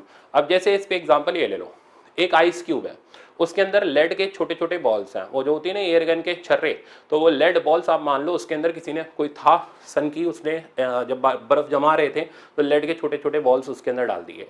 अब आइस क्यूब को पानी के ग्लास के अंदर डाला, क्या होगा, बर्फ पिघल गई और लेड शॉट पानी के अंदर डूब गए। फाइनल लेवल क्या होगा, राइज करेगा या फॉल करेगा या सेम रहेगा। अब लेड शॉट डूब गए तो डूब जाएगा, यानी लेवल फॉल कर जाएगा। मान लो बर्फ जमाते वक्त थर्माकोल की बॉल डाल दी, अब क्या होगा, अब वो थर्माकोल तैरने लगेगा तो level of liquid displace same रहेगा, sorry level of liquid same रहेगा, ना राइज करेगा ना फॉल करेगा। तो मेरे ख्याल से अब आपको इस बढ़िया से प्रॉब्लम का एप्लीकेशन अच्छे से समझ आ गया होगा। अब मैं चलता हूं,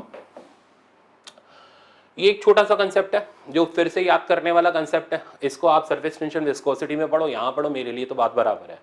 लिक्विड के 3 तरीके के फ्लो होते हैं, स्ट्रीमलाइन, लैमिनर। लैमिनर आप मेरे से विस्कोसिटी में पढ़ चुके हो, जिसमें लिक्विड लेयर के अंदर फ्लो करता है, हर लेयर के बीच में रिलेटिव मोशन होता है। लेयर की जब आपस में मिक्सिंग होना शुरू हो जाती है तो ऐसे फ्लो को बोलते हैं हम टर्बुलेंट फ्लो। तो रेनॉल्ड्स नंबर डिसाइड करता है कि फ्लो लैमिनर है या फ्लो टर्बुलेंट है। इसका Reynolds number unitless dimensionless quantity होती है, फॉर्मूला होता है inertial force per unit mass by viscous force per unit area, ठीक है ना। ये इसका ना कोई यूनिट होता है ना कोई डायमेंशन होता है। डिराइव करने के बाद ये हमारे पास आता है rho V R divided by eta. V हो गया लिक्विड की वेलोसिटी, आर हो गया पाइप का रेडियस जिससे लिक्विड फ्लो कर रहा है, रो हो गई पानी की डेंसिटी और ईटा हो गया कोफिशिएंट ऑफ विस्कोसिटी।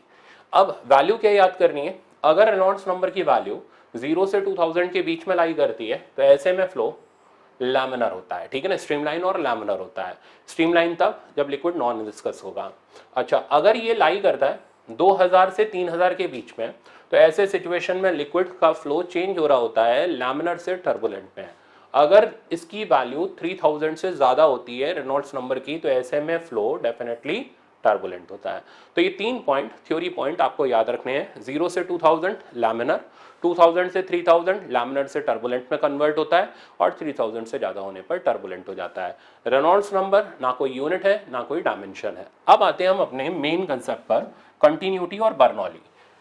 कंटिन्यूटी और बर्नौली अगेन बहुत आसान है, इसका एप्लीकेशन कहाँ कहाँ आपने सीखना है। एक तो आपको इसमें सीखना है वो लिफ्ट ऑफ एरोप्लेन, जो कि सवाल आपका आई थिंक नीट में आया था।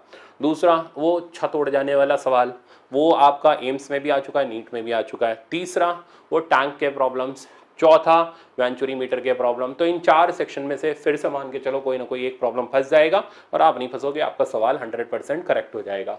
बहुत आसान है, ठीक है ना। इसको हम लोगों को अप्लाई करना, कंटिन्यूटी और बर्नौली को अप्लाई करना बहुत ज़्यादा आसान है। मैं फिर बोल रहा हूँ कहीं से भी मुश्किल नहीं है। अब बस आप थोड़ी सी सही से प्रैक्टिस जरूर कर लेना तो मेहनत सफल हो जाएगी, ठीक है। तो इक्वेशन ऑफ कंटिन्यूटी अब देखते हैं क्या बताती है। इसका स्टेटमेंट है जब लिक्विड स्ट्रीमलाइन मोशन में फ्लो हो रहा होता है तो mass of liquid flowing per unit time, जिसको बोलते हैं रो एवी, तो mass of liquid flowing per unit time constant रहता है।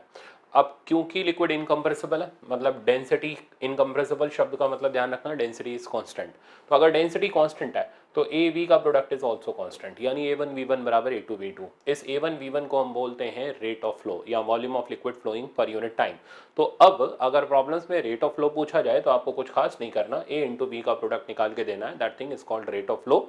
और रेट ऑफ फ्लो को डिनोट करते हैं हम volume of liquid flowing per unit time से। तो कंटिन्यूटी का स्टेटमेंट अच्छी तरह ध्यान रख लो, यहाँ मैंने लिख दिया है rate of flow volume of liquid flowing per unit time, यानी AV is equals to A1 V1 equals to A2 V2, यानी जितना इनकमिंग होगा उतना आउट गोइंग होगा। इसको आप किरचॉफ का फर्स्ट लॉ भी बोल सकते हो, जो आपने वहां सीखा था करंट इलेक्ट्रिसिटी में, इनकमिंग बराबर आउट गोइंग। ए वी का अगर आप ग्राफ बनाओगे तो वो रेक्टेंगुलर हाइपरबोला बनेगा, V is inversely proportional to A, मतलब जहां का एरिया कम होगा वहां की वेलोसिटी जो होगी वो ज्यादा होगी।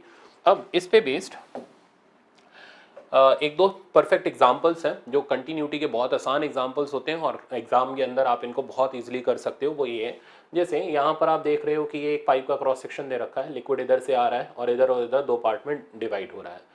यहाँ से आने वाले लिक्विड की वेलोसिटी 3 मीटर पर सेकंड है, area of cross section A दे रखा है, इधर वाले पाइप का area of cross section B हमें ए दे रखा है, वेलोसिटी 1.5 है, यहाँ का एरिया 1.5 है एंड इधर की वेलोसिटी हमें निकालनी है। तो क्या करोगे, इस जंक्शन पर इनकमिंग आउटगोइंग का प्रिंसिपल लगा दो, तो इनकमिंग हो गया ए इंटू बी यानी 3 इंटू ए, तो बस खाली वही मैंने यहाँ पे यूज़ किया हुआ है। और आउटगोइंग हमारा 2 पार्ट में हो गया, दोनों को इक्वेट किया और इधर साइड के लिक्विड की हमारे पास वेलोसिटी आ गई जो कि आ गई 1 मीटर पर सेकेंड। एक और प्रॉब्लम है जो इसमें बहुत कॉमन है, वो है टैप वाटर ड्रॉपलेट का। अब जैसे टैप से जब पानी निकल रहा है तो जैसे जैसे ये पानी की जेट नीचे चलती चली जा रही है, स्पीड ग्रेविटी की वजह से बढ़ती चली जा रही है, स्पीड बढ़ती चली जाएगी तो एरिया ऑफ क्रॉस सेक्शन कम होता चला जाएगा और यहाँ पहुँचने पर, ग्राउंड पर पहुँचने पर इसका एरिया ऑफ क्रॉस सेक्शन कम हो जाता है। अब हमें पता करना है कितना एरिया ऑफ क्रॉस सेक्शन इसका फाइनली रहता है जब ये जो लिक्विड की जेट है जब ग्राउंड पर टकराती है। तो ऐसे किसी भी सवाल के लिए सबसे पहले आप ग्राउंड की वेलोसिटी निकालो, ग्राउंड पर टकराते वक्त वेलोसिटी कितनी है, थर्ड इक्वेशन से आप इसको निकाल सकते हो। तो v square equal to U square plus 2as, तो v स्क्वायर की वैल्यू आ गई, तो u स्क्वायर मेरे पास हो गया 1 मीटर पर सेकंड, तो इधर आ गया 1 प्लस 2, एक्सेलरेशन ग्रेविटी की वजह से 10 और डिस्प्लेसमेंट यहाँ से यहाँ तक हो गया 15 सेंटीमीटर, तो 0.15 मीटर। अब देखते हैं कितना आता है ये आंसर। तो इधर बन गया 1.53, ये हो गया 4 और v का वैल्यू बेटा हमारे पास आ गया 2 मीटर पर सेकंड। मतलब ग्राउंड से टकराते वक्त इस जेट की जो स्पीड है वो हो गई 2 मीटर पर सेकंड। अब हमें एरिया निकालना है, वो हम कंटिन्यूटी लगा के निकाल लेंगे। तो कंटिन्यूटी लगाओगे तो a1v1 equals to a2v2। a1 यानी यहाँ का एरिया वो हो गया 1 सेंटीमीटर स्क्वायर, v1 यानी इधर की velocity 1 metre per second, a2 ground का एरिया ये हमें निकालना है, v2 यानी इधर ग्राउंड की वेलोसिटी विच इज 2, तो a का वैल्यू आ गया 1/2 centimetre square. Metre per second दोनों तरफ से कैंसिल आउट हो जाएगा। तो मेरे ख्याल से इस तरीके का प्रॉब्लम, ये भी कॉमन प्रॉब्लम था जो कंटिन्यूटी के ऊपर मिलता है। अब आपका गलत नहीं होना चाहिए। अब मैं आता हूँ बर्नौली थ्योरम पर। Bernoulli theorem law of conservation of energy है, जो हमारा वर्क एनर्जी थ्योरम था उसी का मॉडिफाइड फॉर्म है जो हम लोगों ने वर्क पावर एनर्जी के अंदर पढ़ा था। ये कहता है total energy of a flowing liquid, ठीक है ना, टोटल एनर्जी, खाली टोटल एनर्जी नहीं, total energy of a flowing liquid per unit mass. तो ये ध्यान रखना, खाली टोटल एनर्जी नहीं, पर यूनिट मास होना जरूरी है। तो total energy of a flowing liquid per unit mass is constant. और तीन तरीके की फ्लोइंग लिक्विड के पास एनर्जी होती है। एक होती है प्रेशर एनर्जी पर यूनिट मास, दूसरा होता है काइनेटिक एनर्जी पर यूनिट मास, तीसरा होता है potential energy per unit mass. तो कई बार एग्जाम के अंदर न्यूमेरिकल ना पूछ करके वो स्टेटमेंट ही पूछ लेते हैं कि बर्नौली थ्योरम का क्या स्टेटमेंट है। तो ध्यान रखना, total energy of a flowing liquid per unit mass is constant. तो pressure energy per unit mass, kinetic energy per unit mass, potential energy per unit mass is constant. और put करने पर ये रिजल्ट आता है p/ρ। तो direct आप equation ध्यान रखो, v²/2 भाई kinetic energy per unit mass तो बहुत आसान है, हाफ mv², मास से डिवाइड मारो मास निकल लेगा। पोटेंशियल एनर्जी mgh/m करोगे तो mm कैंसिल आउट हो जाएगा। तो आया हमारे पास p/ρ, p/ρ हो गया प्रेशर एनर्जी पर यूनिट मास, v²/2 हो गया काइनेटिक एनर्जी पर यूनिट मास और gh हो गया अपना potential energy per unit mass. तो तीनों एनर्जी पर यूनिट मास का जो सम है फ्लोइंग लिक्विड के लिए वो कांस्टेंट है। This is the statement of Bernoulli theorem. अब इसको अप्लाई कैसे करना है उस पे जाने से पहले एक दो छोटी छोटी चीजें और सुन लो। इसके स्टेटमेंट में एक और चीज आती है, अगर हम g से डिवाइड कर दें तो ये चीज बन जाती है प्रेशर हेड, v²/2g बन जाता है वेलोसिटी हेड और h बन जाता है ग्रेविटेशन हेड। तो तीनों हेड का जो सम होता है वो भी कांस्टेंट होता है। ये भी बर्नौली थ्योरम का स्टेटमेंट है। तो फिलहाल मैं बर्नौली थ्योरम इस तरीके से लगाता हूं। तो मेरा तरीका यही है, p/ρ plus v²/2 plus gh is equals to constant. Application part पे आते हैं। इसके एप्लीकेशन में आता है हमारे पास वर्किंग ऑफ एन एरोप्लेन, जिसमें हमें एरोप्लेन के ऊपर लगने वाला मिनिमम फोर्स निकालना होता है जो उसे उठाने के लिए, हवा में ऊपर लिफ्ट कराने के लिए, टेक ऑफ कराने के लिए रिस्पॉन्सिबल होता है। तो इसमें कंसेप्ट क्या काम करता है, जो एरोप्लेन के विंग्स होते हैं इनके एरोडायनेमिक शेप के कारण जो एयर ऊपर से पास करती है उसकी वेलोसिटी हाई होती है और जो एयर विंग्स के नीचे से पास करती है वहाँ की वेलोसिटी कम होती है। कोई हाइट का डिफरेंस यहाँ पर होता नहीं। तो मैं आपको लगा के दिखाता हूँ, जो रिजल्ट आएगा आप याद रखना, ठीक है ना। एरोप्लेन के ऊपर का कंसेप्ट और जो रूफ उड़ाने वाला कंसेप्ट होता है, टिन शेड वाला कंसेप्ट, वो दोनों सेम है, ठीक है ना। दोनों सेम तरीके से अप्लाई होते हैं। तो आप इन रिजल्ट्स को याद करना, तो आपको अप्लाई नहीं करना पड़ेगा, सीधे फॉर्मूला लगाओ काम चल जाएगा। तो यहाँ का जो प्रेशर होता है वो कम होता है। अच्छा, तो जहाँ की वेलोसिटी हाई होती है, बट ये ध्यान रखना, ये जो मैं कंसेप्ट दे रहा हूँ ये सेम लेवल के लिए। अगर हाइट का डिफरेंस आया तो फिर ये नहीं लगेगा, फिर हमें पूरा बर्नौली कंटिन्यूटी लगाना पड़ता है। तो जहाँ का प्रेशर, जहाँ का वेलोसिटी हाई होता है वहाँ का प्रेशर कम हो जाता है और जहाँ का वेलोसिटी कम होता है, लो वेलोसिटी होता है, वहाँ का प्रेशर हाई होता है। इसलिए इस प्रेशर डिफरेंस की वजह से हाई प्रेशर से लो प्रेशर यानी अपवर्ड डायरेक्शन में एक फोर्स जनरेट होती है। ये फोर्स विंग को या फिर प्लेन को ऊपर लिफ्ट कराने के लिए रिस्पॉन्सिबल होती है और इस फोर्स को निकालने का तरीका हो गया प्रेशर डिफरेंस इनटू एरिया। तो बेसिकली हमें प्रेशर डिफरेंस निकालना पड़ेगा, जिसके लिए हम बर्नौली थ्योरम इस्तेमाल कर रहे हैं। तो P1/ρ plus v1²/2 plus gh1 is equals to P2/ρ plus v2²/2 plus gh2। अब क्योंकि कोई हाइट का चेंज तो हो नहीं रहा, तो इसलिए पोटेंशियल एनर्जी का टर्म तो कैंसिल आउट हो गया। अब P1 यहाँ का प्रेशर ले लेते हैं, तो ये हो गया हाई प्रेशर बाय रो और V यहाँ की वेलोसिटी होगी जो कि हो गई लो वेलोसिटी का स्क्वायर डिवाइडेड बाय 2। P2 यहाँ का प्रेशर हो गया, वो हो गया low pressure divided by rho plus, और जहाँ प्रेशर लो है वहाँ वेलोसिटी हाई है, तो हाई वेलोसिटी का स्क्वायर बाय 2। अब क्योंकि हमें प्रेशर डिफरेंस निकालना है, इसको इधर लाओ और इसको इधर लाओ, तो रिजल्ट हमारे पास बना P high minus P low by rho equals to V high square minus V low square divided by 2। तो यहाँ से बेटा हमारे पास प्रेशर डिफरेंस की वैल्यू आ गई, और ये प्रेशर डिफरेंस की वैल्यू आ गई rho by 2 times high velocity का स्क्वायर माइनस लो वेलोसिटी का स्क्वायर, ठीक है ना। तो हाई वेलोसिटी का स्क्वायर माइनस लो वेलोसिटी का square, this is the value of pressure difference. अब प्रेशर डिफरेंस आ गया तो फोर्स की वैल्यू हो गई प्रेशर डिफरेंस इनटू एरिया, जहां एरिया विंग्स का एरिया ले लेंगे, तो फोर्स का फाइनल रिजल्ट आ जाएगा रो बाय 2 वी हाई का स्क्वायर, फॉर्मूला ध्यान रखना, माइनस वी लो का square times area of cross section of wing. तो ये वो फोर्स होगी, मिनिमम फोर्स होगी जो प्लेन को ऊपर लिफ्ट कराने के लिए रिस्पॉन्सिबल होगी। अब अगर प्लेन एक पर्टिकुलर हाइट पर उड़ रहा होगा तो उस सिचुएशन में ये अपवर्ड फोर्स नीचे के mg को बैलेंस करेगी, और जब प्लेन टेक ऑफ कर रहा होगा तो ये फोर्स mg से थोड़ी सी ज्यादा होगी, तभी तो प्लेन ऊपर की तरफ लिफ्ट करेगा। तो चीजें ध्यान से सोच समझ के लगानी है। अगर एग्जामिनर ऊपर उठाने वाली मिनिमम फोर्स पूछे तो ये जो मिनिमम फोर्स होनी चाहिए ये उसका फॉर्मूला है, and this force must be slightly greater than mg, ठीक है ना। और अगर प्लेन इक्विलिब्रियम में एक लेवल पर, एरोडायनेमिक लेवल पर या पर्टिकुलर लेयर के अंदर फ्लाई कर रहा है एक पर्टिकुलर हाइट पर, तो ये जो फोर्स होगी एग्जैक्टली mg के बराबर होगी। अब चलते हैं हम अगले कंसेप्ट पर। अगला कंसेप्ट है एक्शन ऑफ एटोमाइजर। एटोमाइजर क्या होता है? ये एक पंप होता है, स्प्रे पंप, ठीक है ना। इसमें क्या होता है, जैसे ही हम नोजल को पीछे खींचते हैं तो यहाँ से एयर बहुत हाई वेलोसिटी से अंदर की तरफ आती है। जहाँ वेलोसिटी हाई होती है, अभी मैंने बताया, प्रेशर लो हो जाता है, तो इधर का प्रेशर लो हो जाता है। इस ये जो बॉटल लगी हुई है यहाँ पर तो एयर रेस्ट पर है, यहाँ पर तो मतलब कुछ है ही नहीं, ठीक है ना। कुछ क्या सीधे सीधे बोलूँ, सिर्फ और सिर्फ लिक्विड है और कोई एयर का मोशन यहाँ पर है नहीं। तो इधर का प्रेशर इधर के प्रेशर के कंपेरिजन में हाई हो जाता है। तो जब हम पंप को पकड़ करके पीछे खींचते हैं तो लिक्विड यहाँ से यहाँ राइज करता है हाई प्रेशर से लो प्रेशर की तरफ, और यहाँ पर हमारे पास एयर और लिक्विड का एक मिक्सचर आ जाता है, जिसको पंप को प्रेस करने पर वो आउटसाइड डायरेक्शन में इजेक्ट हो जाता है। तो ये एटोमाइजर का प्रिंसिपल होता है, कोई इस पर न्यूमेरिकल नहीं पूछने आ रहा। अब अगला numerical, blowing of roof of wind storm. तो विंड स्टॉर्म, तो जब हवा चलती है तो ऐसे सिचुएशन में घर के अंदर, अब घर के अंदर थोड़ा ना मान के चल रहे हैं कि यार वहां पर हमारे पास हवा एंटर कर रही है तो दीवार की वजह से हवा तो अंदर रुक गई, तो यहाँ की तो वेलोसिटी जीरो हो गई, बट ऊपर की वेलोसिटी काफी हाई हो गई। तो ऐसे सिचुएशन में इधर का प्रेशर कम हो जाता है और यहाँ का प्रेशर ज्यादा हो जाता है, और वो प्रेशर एटमॉस्फेरिक प्रेशर ही है। तो कुल मिला के एक प्रेशर डिफरेंस की फोर्स आती है फोर्स आती है अपर डायरेक्शन में, जो रूफ को ऊपर की तरफ उड़ा देती है। अब वो फोर्स कितनी, वो सेम एज इट इज वही रिजल्ट, ठीक है ना। तो ये रिजल्ट मैं वैसे के वैसे ही लिख दे रहा हूँ। तो force required to lift up the roof, वो हो गया रो बाय 2 वी हाई का स्क्वायर माइनस वी लो का square into area of cross section. तो सेम प्लेन वाला कंसेप्ट यहां पर रूफ के ऊपर भी एप्लीकेबल हो जाता है। अब आप प्रॉब्लम देखो, तो प्रॉब्लम मैं यहां पर ये डिलीट कर रहा हूं, वापस से हम लोग इसको लगा लेंगे, ठीक है ना, और आपको सिंप्लीफाई करके दूंगा तो आपको समझ आ जाएगा अच्छे से। तो कहता है अच्छा ये प्रॉब्लम नीट 2015 का है।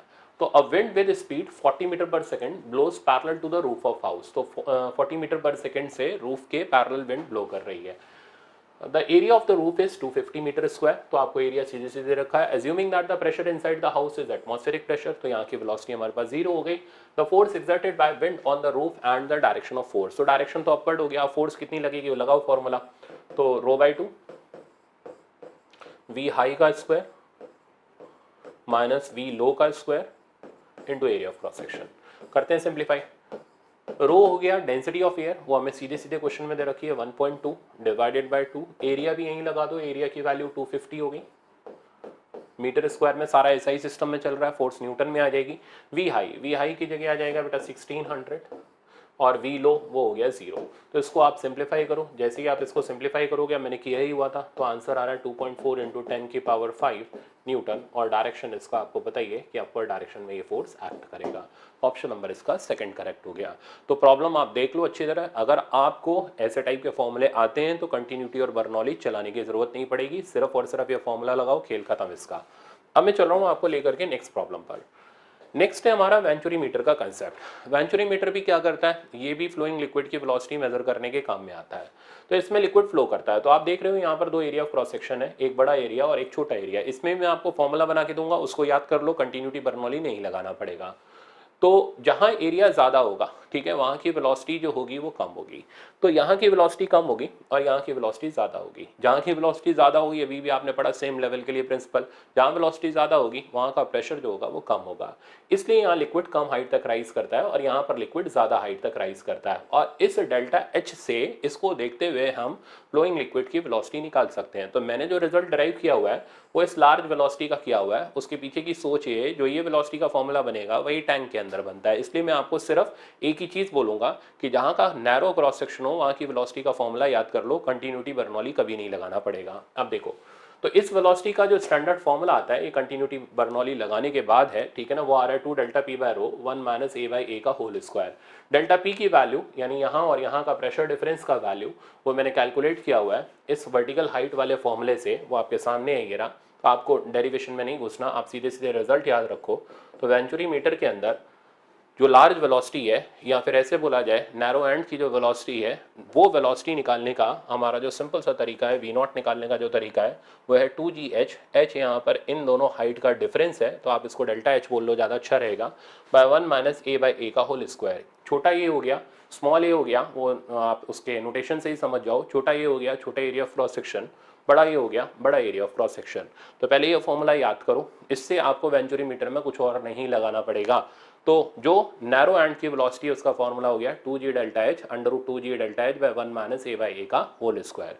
अब इन एरिया ऑफ क्रॉस सेक्शन में अगर ये एरिया बहुत ज़्यादा छोटा हो जाए और ये एरिया बहुत ज़्यादा बड़ा हो जाए तो ये चीज़ नेग्लेक्ट हो जाएगी और ये वेलोसिटी हमारी अंडर रूट 2gh के बराबर आ जाएगी, यानी फ्री फॉल वाली वेलोसिटी के इक्वल दिखाई देना स्टार्ट हो जाएगी। तो वो सिचुएशन डिपेंडेंट है कि एरिया हमें कैसे दे रखे हैं। अब क्या क्या होता है, आपने वी नॉट निकाल लिया, मान लो एग्जामिनर आपसे वी नॉट नहीं कहता, कहता है वी की वैल्यू बता दो, तो नहीं, हम वी के लिए कोई फॉर्मूला नहीं ड्राइव करने वाले, हम कंटिन्यूटी लगा देंगे तो हमारा काम चल जाएगा। तो a1 v1 बराबर a2 v2 लगा के हम कहीं की भी और एंड की वेलोसिटी दे सकते हैं। मान लो एग्जामिनर आपसे रेट ऑफ फ्लो पूछता है, तो रेट ऑफ फ्लो पूछेगा तो आपको a इंटू वी का प्रोडक्ट निकाल के देना है, वो इसका रेट ऑफ फ्लो हो जाएगा। अब प्रॉब्लम देखते हैं। तो प्रॉब्लम ये रहा कि यहाँ पर आप देख रहे हो ये वेंचुरी मीटर का सेटअप है और जो हाइट का डिफरेंस है डायरेक्ट दे रखा है 2 सेंटीमीटर, और मैंने यहाँ पर पूछा फाइंड रेट ऑफ फ्लो। तो पहले मैंने सीधे सीधे फॉर्मूला अप्लाई किया और वी नॉट का फॉर्मूला हो गया अंडर रूट, लगाओ मेरे साथ साथ, under root 2g delta H by 1 minus A by A का होल स्क्वायर। अब इसको करते हैं बेटा सिंप्लीफाई और सारी चीज़ें एसआई सिस्टम में पुट करेंगे। 2g की जगह आ गया 10, हाइट हमारे पास 2 सेंटीमीटर है तो 2 सेंटीमीटर बन गया अपना 2 इंटू 10 की power minus 2 divided by 1 minus छोटा ए बाय बड़ा ए। अब छोटा ए यहाँ का एरिया, बड़ा ए यहाँ का एरिया, आप देखो ये एरिया और ये एरिया कोई ऐसा नहीं कि बहुत ज़्यादा बड़ा और बहुत ज़्यादा छोटा है जिसको हम निगलेक्ट कर सकें। अच्छा, यूनिट कन्वर्जन की इसमें हमें ज़रूरत नहीं है, हम इसको डायरेक्ट यहाँ पर पुट कर देते हैं 4/5 स्मॉल ए बाई ए का होल स्क्वायर। अब इसको सिंप्लीफाई करते हैं तो वी नॉट की वैल्यू मेरे पास आ गई, ऊपर मेरे पास आ गया 4, ये 10 की पावर माइनस 1 जो ऊपर बचेगा उसको मैंने नीचे लगा दिया। ओके, यहाँ पर आप सिंप्लीफाई करोगे तो ये 16/9 बचा, 1 माइनस करने पर ये हमारे पास हो गया 25 माइनस 16, दैट मीन्स नीचे बचा 9 और ऊपर आ गया मेरे पास 25। अब जो चीज़ें रूट से बाहर आ रही हैं उसको रूट से बाहर निकाल लो, तो वी नॉट की वैल्यू आ गई 2 इंटू, अच्छा और इसको भी अभी और सिंप्लीफाई भी कर सकते हो आप, इसको ऐसे कर लो 25 4 जा 100, तो एक ऊपर 10 बचा, नीचे हमारे पास 9 बचा। अब 10 को रूट 10 बड़ा रहने दो, या 3.14 करके पुट कर लो आप इसको, क्योंकि रूट 10 की वैल्यू पाई के ही बराबर होती है, डिवाइडेड बाय 3। तो आप इस तरीके से वी नॉट की वैल्यू लिख सकते हो। ये आंसर हमारे पास आया मीटर पर सेकंड में। ओके, अब हमें निकालना है रेट ऑफ फ्लो। तो रेट ऑफ फ्लो निकालने के लिए ए इंटू वी का प्रोडक्ट ले लिया, ए हो गया इधर का क्रॉस सेक्शन का एरिया। अब हमें एरिया एसआई सिस्टम में डालने पड़ेंगे, सेंटीमीटर स्क्वायर है, मीटर स्क्वायर में हमने एरिया डाला, वी नॉट की वैल्यू डाली रूट 10/3 मीटर क्यूब। तो आंसर आ गया 4√10/3 इंटू 10⁻⁻- मीटर क्यूब पर सेकेंड, 10 की पावर -4 यूनिट हो गया मीटर क्यूब पर सेकेंड। तो मतलब मुश्किल नहीं है भाई, अगर आप सही से फॉर्मूला बेस्ड टॉपिक है, सही से ग्रिप बन गई आपकी इसके अंदर, आपसे ऐसे सवाल होने लग जाएंगे, आपका हाथ नहीं अटकेगा इसके अंदर। अब मैं लेके चल रहा हूँ आपको टैंक के प्रॉब्लम की तरफ। टैंक वाला भी same as it is concept है। अब जैसे आप देख रहे हो ये एक ओपन टैंक है, तो इस टैंक में हमने यहाँ पर एक होल कर दिया और इस होल का एरिया ऑफ क्रॉस सेक्शन बहुत छोटा सा है। तो ऐसे सिचुएशन में यहाँ से निकलने वाले लिक्विड की वेलोसिटी का वही सेम फॉर्मूला आता है जो अभी हमने वेंचुरीमीटर में याद किया था, √2gh/1 - a/a का होल स्क्वायर। अब a/a वाला टर्म निगलेक्ट हो गया क्योंकि होल का एरिया बहुत छोटा है। तो जो वेलोसिटी बची, इस वेलोसिटी को बोलते हैं वेलोसिटी ऑफ ई फ्लक्स। और आप चेक करो, ये velocity of E flux free fall velocity के बराबर है। अब इसमें ये जो स्मॉल h है इसको बोलते हैं डेप्थ ऑफ होल। ये टर्म्स ध्यान रखना, स्मॉल h होता है depth of hole from free surface of liquid, ठीक है ना। तो ये जो वेलोसिटी है सिर्फ और सिर्फ होल की डेप्थ के ऊपर डिपेंड करती है, लिक्विड की डेंसिटी से इसका कोई लेना देना नहीं है। तो कैसा भी टाइप का लिक्विड हो, पानी हो, ऑयल हो, अगर डेप्थ सेम है तो लिक्विड की वेलोसिटी सेम रहेगी। तो velocity of efflux is independent of density of liquid और type of liquid. It only depends upon depth of hole from free surface of liquid. अच्छा, अब इससे जो निकलने वाला लिक्विड है वो पैराबोलिक पाथ फॉलो करता हुआ आगे गिरता है और इस दूरी को हम इसकी रेंज बोलते हैं। अब ये रेंज कैसे निकाली जाए, इसका डेरिवेशन मैंने इधर दिया हुआ है। ये हॉरिजॉन्टल प्रोजेक्टाइल बन गया जिसकी इक्वेशन हमने ट्रैजेक्टरी की लगाई, half g x square by v square. Put करने के बाद एक्स का फॉर्मूला आया। तो अगेन मैं फिर बोल रहा हूँ, ये भी फॉर्मूला बेस्ड है, याद करके चलो, डिराइव नहीं करना एग्जाम में। तो जो रेंज का फॉर्मूला आता है वो आता है √4 डेप्थ इनटू हाइट। तो फॉर्मूला रेंज का याद करके चलो, और बहुत आसान है याद करना, √4 डेप्थ इनटू हाइट। ये डेप्थ हो गई और ये हाइट हो गई। तो दो फॉर्मूले हमारे पास आ गए, ई फ्लक्स की वेलोसिटी का फॉर्मूला √2gh, रेंज का फॉर्मूला √4 डेप्थ इनटू हाइट। अब इसके दो और एप्लीकेशन है जो मैं दिखाता हूं। देखो, अगर हम कंटेनर के अंदर दो जगह पर होल करें, ठीक है ना, सच दैट डेप्थ, देखो जरा इधर, और हाइट सेम हो, ठीक है ना। देखो, इसकी डेप्थ h है और यहां से इसकी हाइट h है। तो अगर सेम डेप्थ और सेम हाइट पर दो होल किए जाएं तो ऐसे में निकलने वाले लिक्विड की जो रेंज होती है वो सेम होती है। तो सेम रेंज का कंसेप्ट यहां पर ऐसे आता है कि डेप्थ और हाइट सेम होने पर रेंज जो होती है वो सेम होती है। अब जैसे जैसे यहां से हम नीचे की तरफ बढ़ते चले जाएं, और आप देखो अगर हम एक होल करें जो बिल्कुल बीच में हो, डिराइव करने की जरूरत नहीं है, डिफरेंशिएशन से ये रिजल्ट आता है मैक्सिमम मिनिमा की प्रॉपर्टी लगाते हुए, बट आप डायरेक्ट समझो। तो अगर हम एक होल करें जो बिल्कुल बीच में हो, यानी h/2 डेप्थ पर हो और h/2 हाइट पर हो, बात एक ही है, तो ऐसे से लिक्विड से निकलने, ऐसे टैंक से निकलने वाले लिक्विड की जो रेंज होती है वो मैक्सिमम होती है। और formula √4 depth into height, depth हो गई h/2, हाइट हो गई h/2, ले दे के बचा h, यानी इसमें से लिक्विड उतना ही बाहर, उतना ही मैक्सिमम रेंज तक आता है जितना टोटल लिक्विड का लेवल होता है उसके अंदर। तो एक बार वापस से सुनो, रेंज कब मैक्सिमम होगी, तो रेंज तब मैक्सिमम होगी जब आप होल करोगे टैंक के बिल्कुल बीच में, जितनी डेप्थ हो उतनी ही ग्राउंड से हाइट हो। पॉइंट इतना समझ आ गया। तो अब चीजें दिमाग में सेट करो, रेंज सेम तब होगी जब डेप्थ और हाइट सेम हो, और रेंज मैक्सिमम तब होगी जब आधे डेप्थ और आधे हाइट पर आप होल करो, और मैक्सिमम रेंज का फॉर्मूला कितना होगा, h के बराबर। ये वो चीजें हैं जो हमसे टैंक वाले प्रॉब्लम्स के अंदर पूछी जाती हैं। अब प्रॉब्लम देखो, तो आप यहां पर देख रहे हो कि मैंने इसका, हम एक बार पहले डाटा डिलीट करें, तो ये सारा रहेगा तो फिर आप समझोगे क्या। तो मैं इसको डिलीट मार रहा हूं। अच्छा, अब कहानी ऐसी है, हमें इसके अंदर होल करना है। अब किस जगह पर होल करें सच दैट निकलने वाले लिक्विड की रेंज मैक्सिमम हो, तो कैसे इसको डिसाइड करोगे, तरीका ही है, ध्यान देना। सबसे पहले टोटल लेवल लिक्विड का देख लो, तो h + 2h हो गया 3h, दैट मीन्स हमें होल आधे पर करना है।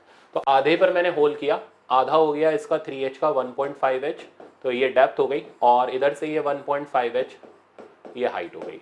अब निकलने वाले लिक्विड की पहले वेलोसिटी लिखते हैं, ई फ्लक्स का फॉर्मूला लगाओ, √2gh, h की जगह आ गया 1.5h, दैट मीन्स बना हमारे पास √3gh। अब निकलने वाले लिक्विड की रेंज मैक्सिमम होगी, और ये जो मैक्सिमम रेंज हमारे पास आएगी ये टोटल लिक्विड लेवल के बराबर आ जाएगी, दैट मीन्स आंसर हो गया 3h। तो होता है ना, देखो आसान, तो कुछ नहीं करना होता। मान लो एग्जामिनर ने एक और सवाल दे दिया, कहता रेट ऑफ फ्लो बताओ, तो यार क्या करोगे, एरिया इनटू वेलोसिटी कर लो, रेट ऑफ फ्लो आ जाएगा।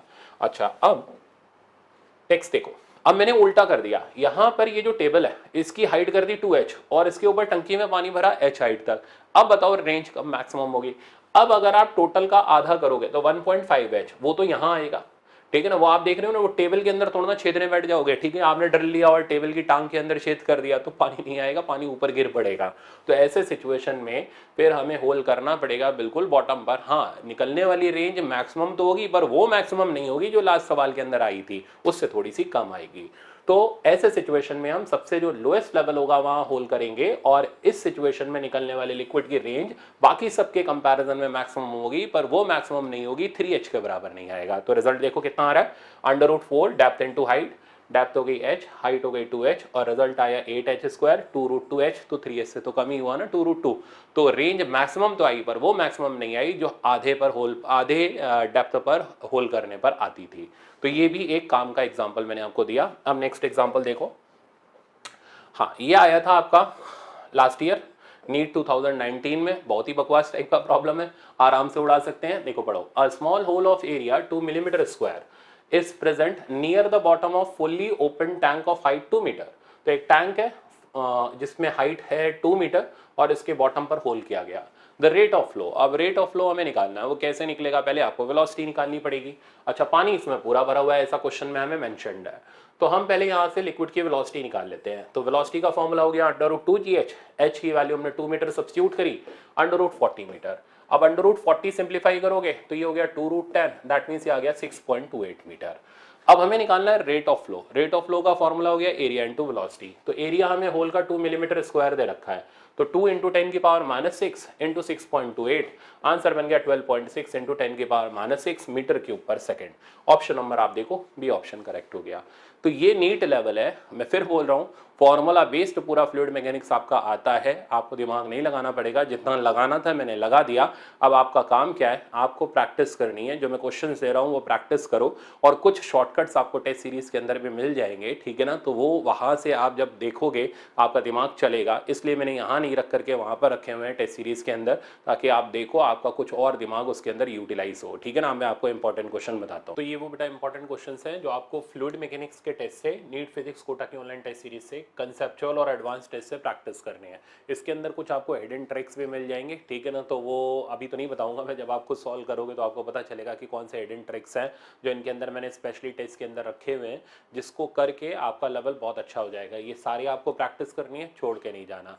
अब नेक्स्ट लेक्चर आपका रहेगा इलेक्ट्रोस्टैटिक का, ठीक है ना। इलेक्ट्रोस्टैटिक खत्म करके फिर हम ग्रेविटेशन देखेंगे। Thank you so much.